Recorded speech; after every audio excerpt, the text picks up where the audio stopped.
ब्रह्मास्त्र के 3 टुकड़े हो चुके हैं, जिसके अलग अलग रक्षक हैं। पर अब कोई है जो उन टुकड़ों को पाकर महाशक्तिशाली ब्रह्मास्त्र को फिर से जोड़ना चाहता है। पर वो टुकड़े जुड़ गए तो इस दुनिया के टुकड़े टुकड़े हो जाएंगे।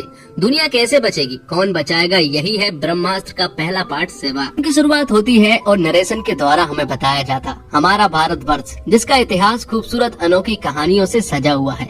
इन्हीं में से एक कहानी है कुछ ऐसे महान ज्ञानी ऋषि मुनियों की, जिन्होंने हिमालय की शरण में घोर तपस्या की, जिससे उन्हें प्राप्त हुआ एक वरदान। और जब एक ब्रह्म शक्ति जब इस धरती से टकराई तो अस्त्रों का जन्म हुआ और भी ढेर सारे अस्त्रों का जन्म हुए। ऋषियों की तपस्या सफल हो गई थी, लेकिन फिर ब्रह्मांड चीख पड़ा, क्योंकि उन सभी शक्तियों के बीच एक नई शक्ति जन्म ले रही थी, जो सिर्फ भगवान की तीसरी आंख की तरह थी, जो निर्माण भी कर सकती थी और विनाश भी। ऋषियों ने सोचा इस अस्त्र पर किसी तरह से काबू करना होगा, तो ऋषियों ने बड़ी मुश्किल से उस अस्त्र को शांत कर दिया और फिर हिमालय की चोटी पर सबसे शक्तिशाली अस्त्र का निर्माण हुआ, जिसका नाम था ब्रह्मास्त्र। तब ऋषियों ने ब्रह्मास्त्र के सामने अपना सर झुकाया। तब से वो कहे जाने लगे ब्रह्मांस। पीढ़ी दर पीढ़ी इन ब्रह्मांसों ने गुप्त रहकर इन सारे अस्त्रों की रक्षा की। फिर कई सदियां बीत गई और लोग इन अस्त्रों के बारे में भूलते चले गए। जिसके बाद कहानी आती है प्रेजेंट में, जहां हम शिवा नाम के एक लड़के को देख पाते हैं। उसके पास भी शक्तियां हैं, लेकिन वो उन शक्तियों से बिल्कुल अनजान है। लेकिन कभी कभी उसे बीच बीच में कुछ ऐसे सपने आते रहते हैं, जैसे कि वो इन सभी चीजों से जुड़ा हुआ हो। शिवा अपने सपनों में कुछ विलनों को देखता है,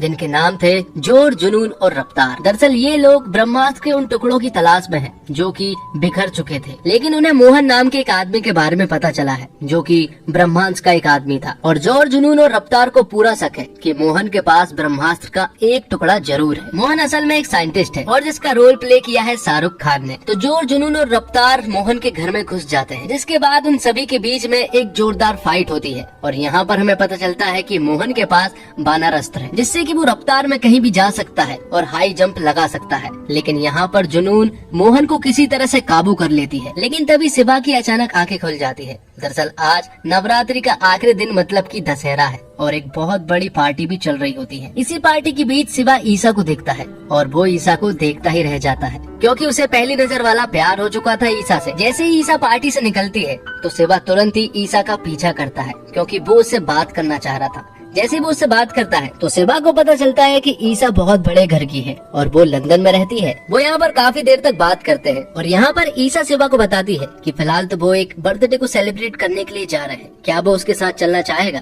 तो शिवा उससे कहता है कि वो नहीं जा सकता, क्योंकि उसका कोई और इंतजार कर रहा है और उसे जाना ही होगा। तब शिवा ईसा को अपने साथ चलने को कह देता है और कहता है कि भले वो बड़ी पार्टी ना हो, लेकिन वो खुश जरूर हो जाएगी।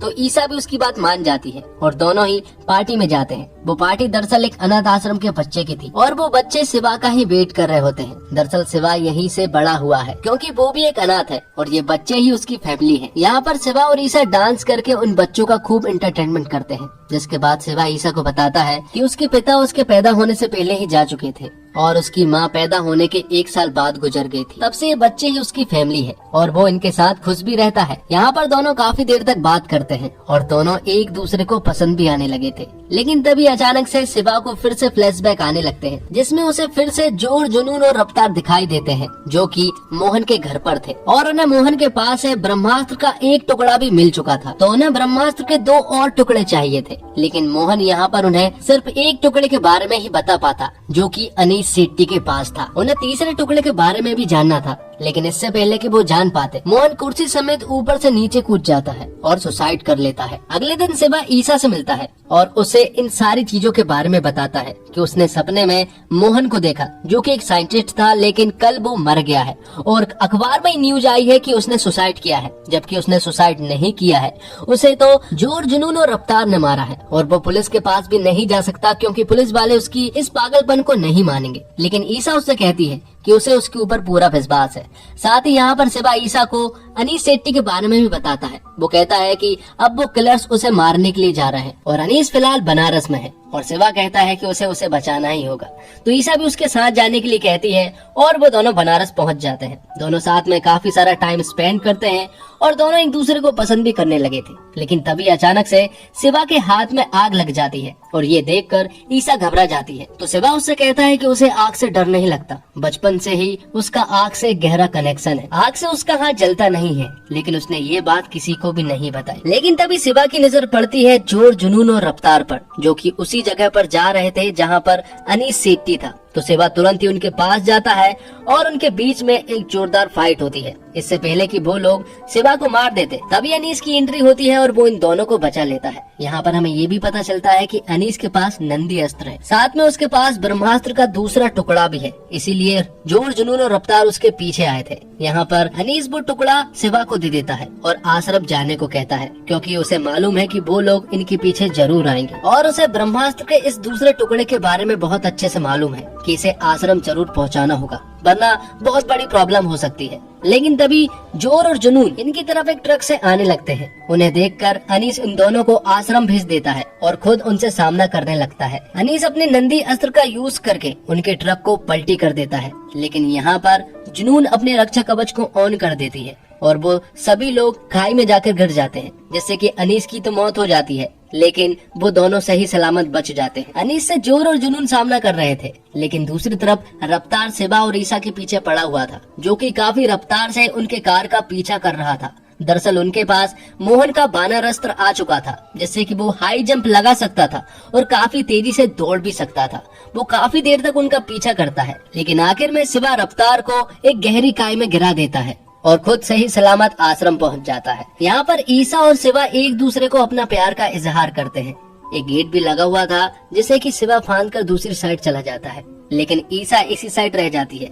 लेकिन तभी हम देखते हैं कि रफ्तार मरा नहीं है, बल्कि वो तो अभी जिंदा है और वो ईसा को मारने ही वाला होता है कि तभी अचानक से शिवा के पास कुछ शक्ति आ जाती है और वो रफ्तार को आग से जलाकर मार देता है। और ये सब कुछ होता हुआ आश्रम के गुरुजी देख लेते हैं। वो समझ जाते हैं कि उनके यहाँ पर एक नई शक्ति आई है, पर गुरुजी को ये भी मालूम है कि शिवा अपनी शक्तियों से बिल्कुल अनजान है। उसे अपनी शक्तियों का यूज करना बिल्कुल भी नहीं आता है, उसे बहुत कुछ सिखाना होगा। लेकिन शिवा उनसे कहता है कि वो उनकी लड़ाई में साथ नहीं दे सकता, क्योंकि वो ईसा से बहुत प्यार करता है और वो उसे खोना नहीं चाहता।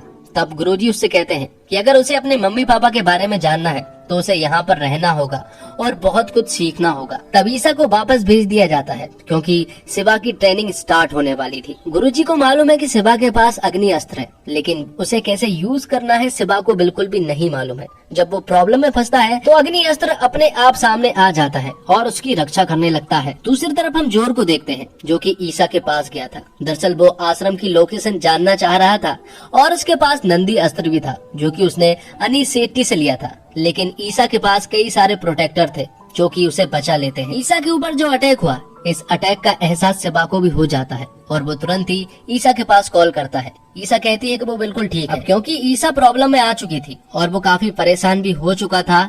इसलिए शिवा को अपनी शक्तियों का एहसास होने लगता है और वो आग के गोले बनाकर अपनी शक्तियों को महसूस करने लगता है, जिसके बाद उसकी ट्रेनिंग शुरू हो जाती है और वो सही तरीके से अपने शक्तियों का इस्तेमाल करने लगता है। तब गुरुजी उसे सारे अस्त्रों के बारे में बताते हैं कि किस अस्त्र का क्या यूज है। सबसे पहले वो नंदी अस्त्र के बारे में बताते हैं, जो कि अनीस सेट्टी के पास था। दूसरे अस्त्र के बारे में बताते हैं, जिसका नाम बानर अस्त्र था, जो कि मोहन के पास थे। और गुरुजी के पास प्रभास्त्र है, जो कि एक तलवार की तरह था। अगला अस्त्र है गजा अस्त्र, जो कि फ्री फायर की ग्लू बॉल की तरह था। अगला अस्त्र है नाग धनुष, जो कि धनुष के द्वारा चलाया जाता है। और सबसे आखिरी वाला अस्त्र है अग्नि अस्त्र, जो कि शिवा के पास था। और यही अस्त्र अभी तक सबसे शक्तिशाली माना जाता है। जब गुरुजी को शिवा को कुछ सच्चाई बतानी थी, वो उसे देव के बारे में बताते हैं, जिसके पास भी अग्नि अस्त्र था। होने का तो देव के पास कई और अस्त्र भी थे, लेकिन अग्नि अस्त्र का वो बादशाह था। वो बहुत ही शक्तिशाली था, उसके सामने कोई भी नहीं टिक पाता था। वो किसी को भी चुटकियों में हरा सकता था। सभी लोग उसे अग्निदेव कहकर पुकारा करते थे, लेकिन देव को ब्रह्मदेव बनना था और वो ब्रह्मास्त्र पाकर ही बन सकता था। देव ने कई सारी लड़ाई लड़ने के बाद ब्रह्मास्त्र तक पहुंच गया, जिस ब्रह्मास्त्र को ऋषि मुनियों और ब्रह्मास्त्र ने इतने सदियों तक शांत रखा। एक दिन वो जाग गया। उसके जागते से ही धरती फटने लगी, आसमान आग उगलने लगा, दुनिया नष्ट होने की कगार पर थी।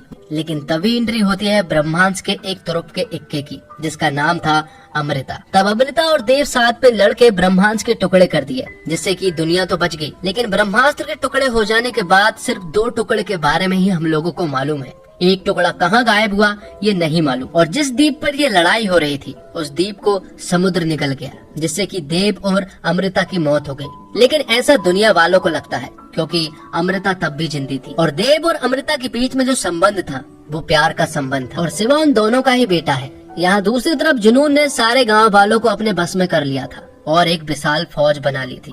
वो बस ये जानना चाह रहे थे कि आश्रम कहाँ पर है। जैसे ही उन्हें आश्रम के बारे में पता चलेगा तो वो वहाँ पर आक्रमण करके उन सारे बचे हुए ब्रह्मास्त्र के टुकड़े को पालेंगे। तो खुद की सच्चाई जानने के लिए शिवा जुनून की उस माला को पहन लेता है और जैसे ही वो पहनता है तो वो एक अलग दुनिया में खो जाता है। उसे एक बहुत बड़ी मूर्ति दिखाई पड़ती है, लेकिन इससे पहले कि कुछ हो पाता जुनून को उनके बारे में पता चल जाता है और वो उन्हें पकड़ने के लिए जाने लगते हैं। लेकिन यहाँ पर गुरुजी अपने प्रभास्त्र से उन सभी लोगों को रोकते हैं और तुरंत ही आश्रम पहुँच जाते हैं। आश्रम आने पर उनसे पता चलता है कि ईसा वापस आ चुकी है और जैसे ही वो ईसा के पास जाता है तो वो उसे देखकर बहुत खुश हो जाता है, क्योंकि वो दोनों बहुत दिनों के बाद मिल रहे थे। तो ईसा ने यहाँ पर शिवा की कुछ चीजें अपने साथ लेकर आई थी, जिनमें की एक शंख भी था। उस पर जब शिवा अपनी खून की कुछ कतरे डालता है तो वो बदल कर तीसरा टुकड़ा बन जाता है।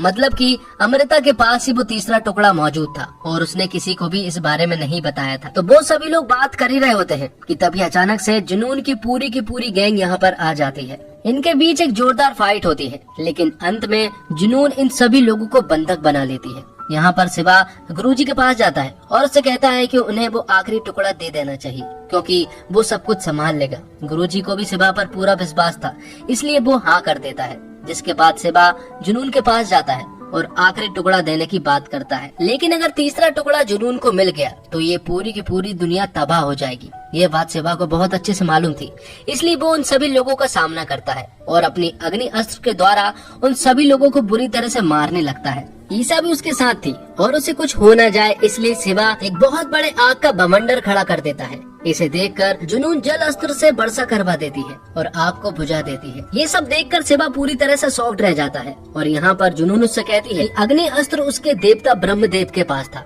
ये अस्त्र तेरे पास कैसे है? और अगर है भी तो तुझे हमारी पार्टी में होना था, तू उधर क्या कर रहा है? लेकिन शिवा ठहरा हीरो, इसलिए वो तो सच्चाई का ही साथ देगा, इसलिए वो उसका सामने करने लगता है। दूसरी तरफ ईसा उस आखिरी टुकड़े को लेकर वहाँ से भाग निकलती है, लेकिन जुनून उसका पीछा करने लगती है। वहीं दूसरी तरफ बाकी सारे ब्रह्मांड भी इन सारे लोगों से फाइट करने लगते हैं। और जब जुनून ईसा के पास पहुँचने वाली थी और वो उसे मारकर वो आखिरी टुकड़ा हासिल करने ही वाली थी कि तभी ईसा बहुत जोर से शिवा चिल्लाती है। तो शिवा भी गुस्से में तुरंत ही ईसा के पास आता है और जुनून के सामने खड़ा हो जाता है। तो शिवा यहाँ पर सबसे पहले जोर को मारता है, जिसके पास नंदी अस्त्र था। जिसके बाद वो जुनून से लड़ने की कोशिश करता, अग्नि अस्त्र को यूज भी करता, लेकिन जुनून का साथ अग्निदेव दे देते हैं, जिससे कि जुनून के ऊपर अग्नि अस्त्र का कोई भी प्रभाव नहीं पड़ता और वो आखिर में ब्रह्मास्त्र के तीनों टुकड़े पा लेती है और वो उन्हें जोड़ भी देती है। जैसे ही ब्रह्मास्त्र पूरा होता है सबसे पहले जुनून ही मारी जाती है और फिर से वही हाल होता है जो कि सालों पहले हुआ था। जमीन फटने लगती है, एक बहुत बड़ा तूफान आता है, दुनिया नष्ट होने की कगार पर थी,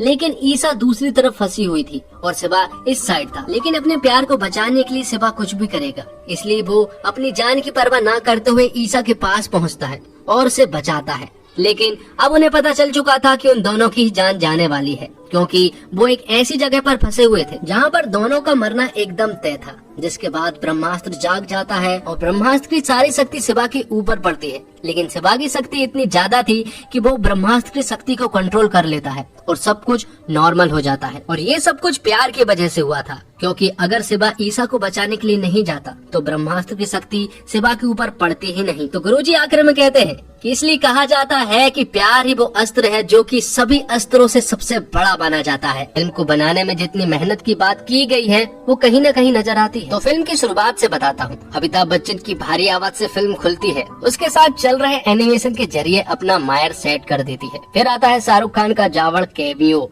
आपकी उम्मीद फिल्म से बढ़ जाती है, गजब माहौल बनता है। फिल्म हमारे अरमानों को चने के झाड़ पर चढ़ाती है, फिर एकदम से वक्त बदल देती है और जज्बात बदल देती है। गाना बजने लगता है, लव स्टोरी चलने लगती है, अरमान धाराशाही हो जाते हैं। इसके बाद बीच बीच में एक आध ग्रिपिंग सीक्वेंस आते हैं। इंटरवल के पहले तक फिल्म बहुत ही बोझिल हो जाती है, जबरदस्ती खींची हुई फिल्म लगने लगती है। हिंदी मसाला फिल्म के वही पुराने क्लीशेज, वही लव स्टोरियां, बिना मतलब के गाने, पूरा स्वाद खराब हो जाता है। इंटरवल के बाद ऐसा लगता है कोई दूसरी ही फिल्म शुरू हो गई है। एक बार जो धुआंधार एक्शन शुरू होता है, फिल्म के क्लाइमेक्स तक रुकने का नाम ही नहीं लेता। सेकंड हाफ पहले से बहुत बेहतर है। हालांकि एक फिल्म को दो हिस्से में बांटकर नहीं देखना चाहिए, पर फिल्म ऐसी है कि मेकर्स ने फर्स्ट हाफ बिल्डअप में निकाल दिया है, फिल्म को कम से कम आधे घंटे छोटी किया जा सकता था। और बॉलीवुड को बैकअप सीट और ये जवानी दीवानी जैसी कामयाब फिल्म देने वाले निर्देशक एन मुखर्जी का 10 साल का सपना ब्रह्मास्त्र आखिरकार साकार हो गया। वो सिनेमा में रिलीज हो गई है। एन अपने इस महत्वाकांक्षी माइथोलॉजिकल